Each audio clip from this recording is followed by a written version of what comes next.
Hey guys, it's Kevin again, and in this video, I'm going to review a movie that I actually don't have the DVD of. And I'm going to explain how I found it.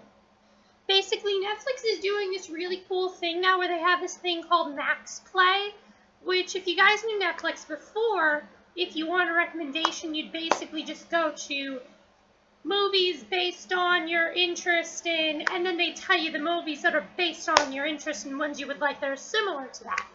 Now, it is much more wide. You have some much more bigger choices, and I really love Max Play. Basically, what Max Play does is he gives you 3 different categories, and you pick the thing that you're in the mood for. Mine was either comedies, I think it was suspense, and TV show drama. I picked comedy. And the first movie I saw was The Truman Show, and I thought, this movie I actually wanted to see.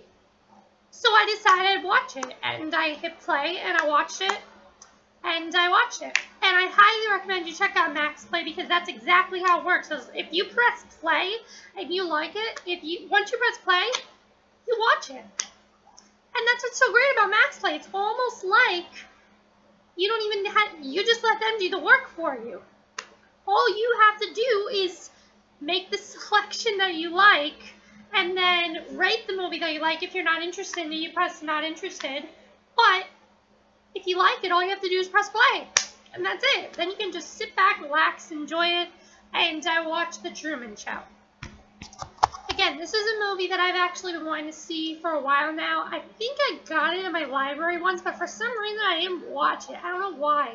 I think it was because I wanted to, but I just didn't get the chance to or something. So I just didn't get a chance to watch it.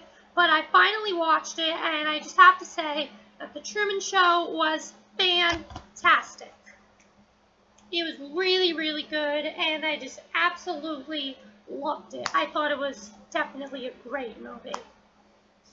And definitely, Netflix, I'm so happy that you got it. They actually just recently got it, and I put it in my instant queue because you guys know me. You know that Jim Carrey's one of my favorite actors of all time. So, one of my favorite movie actors, that is. You guys know my favorite actor. That's Aaron Tveit and Jeremy Jordan, so, yeah. Yeah, they'll always be my favorites. Currently, that is, Jim Carrey definitely, that was one of my favorite actors. So, basically, there's an interesting story with The Truman Show. I once had to do a book report on a celebrity, and I picked Jim Carrey. And it had to be a biography, and it was Jim Carrey. And I read a very interesting story in that in the book. And basically, apparently, the cable guy, he wanted to do a drama, and he was tired of doing comedies. He wanted to do a more serious movie and a more wider, so he had a much more wider range, because he kind of got tired of doing the same, shtick over and over again, because that's Jim Carrey's thing. He's great at that. He's great at what he does with that. But I do see his point. The Cable Guy was supposed to be his big movie for basically showing that he has a much wider range. Problem was that film was too dark, and it was a very dark comedy, and not a lot of people really enjoyed it. Now it's become a cult classic, but back then it came back with no money, no really good reviews. Nobody really liked The Cable Guy. Then he tried again with The Truman Show, and he basically said, all right, this time though, he did something very different, because The Truman Show is much more family friendly than his other movies. I would say, though, it's not really a comedy. It's definitely much more of a drama, but it does have a lot of the Jim Carrey stuff that you know and love. And that's one of the things I loved about the movie. So let's just get to the plot of The Truman Show. That was an interesting story. I just wanted to tell you guys that story. Basically, the plot of The Truman Show is very cool, honestly. It's one of the coolest things, one of the coolest plots of a movie that I've heard. Honestly, it's one of the coolest plots. Basically, it centers around Truman Burbank, and Truman Burbank basically has been his whole life living in a fake reality show, and it's just like a regular show. The difference is that it's by this guy named Christoph, and Christoph is this guy who has somehow made the world this one big set for Truman. And he's closed all the world up for Truman and made this huge set, basically, with 150 cameras, and nothing bad ever happens to Truman, and everything seems to be going well for him. And it runs on a 24-hour continuous loop. It never stops. The show just keeps going on, and it's got huge ratings by fans everywhere. There are so many people who love the show. But one day, he sees things start to happen in his life, and he starts to realize, maybe this isn't real. And it seems like he had a good life. He had a wife, he had a mother. His father died at sea, which I will get to. He really didn't die at sea, but we will get to that. But, yeah, but that's basically, and the plot for the movie is him. He then finds out what's going on. He tries to find a way to get out of this world and get out into the big world because he always wanted to go to Fiji, and there's a reason why. And that's one of the things that I loved about The Truman Show. So, that's the basic plot, and the plot was fantastic. Now, before I get to the performances, the one thing that I'm going to say is that, as I said, there wasn't just random stuff thrown in there. Everything he did, he had a reason for, especially Fiji. And I want to get to that right now. There's a part in the movie, this is like early in the movie, like I think like 30 minutes into the movie. Basically, 30 minutes into the movie, you see this girl that he used to date. Her name was Lauren Garland. Really, her name was, what was it? Sylvia, but yeah, Lauren Garland, and he started dating her. And basically, they once went out on a date to a beach, which he thought really looked like a pizza parlor, but it was a beach. And she basically tried to tell him this isn't real, and she ended up getting fired from the show because she tried to tell him it wasn't real, and the guy who runs the show came up to her and basically said, "I'm her father," and he's like, and she's like, "Oh, I've never seen this man in my life, you gotta believe me." And he's basically like, "I'm gonna send you to Fiji. We're going to Fiji." So all this time, he's wanted to go to Fiji to meet up with her, pretty much. That's pretty much been his goal his entire life. So that's been one of his goals for a long time, and that's pretty much what he wants to do. He wants to go into the world and meet that girl again. Even though he has a wife, he still misses her, and there's a part of him that definitely wants to see her again. So that's basically what happens. The interesting part of the movie, I think, is that she reappears later in the movie, and she is now a protester on trying to get the show, trying to get the producers to show them that it's not real, and just to get the show canceled, basically, just to finish the show because she does not like what they're doing. And that was one of the best scenes, and I will get to that. But now let's get to the performances, which the performances in this movie, they're all incredible. But the biggest one, of course, is Jim Carrey. I always thought that Jim Carrey's comedy roles were the best and that his drama roles weren't because he wasn't a very good actor when it came to drama. Holy crap, could I not have been wronger? If that's a word, I just created a word, wronger. Could I have been more wrong? Because he really, out of all the movies I've seen, I have not seen Eternal Sunshine of the Spotless Mind. I'm gonna watch it, but I have not seen it yet, so. But to me, what I've seen of him so far, this is his best performance ever. I have not seen him give a better performance. I think he actually got a Golden Globe for this. He was either nominated or he got the Golden Globe. I don't remember, but he was just fantastic in this movie. You really saw him. There's some really crazy things that he has to do once he finds out that the world is fake.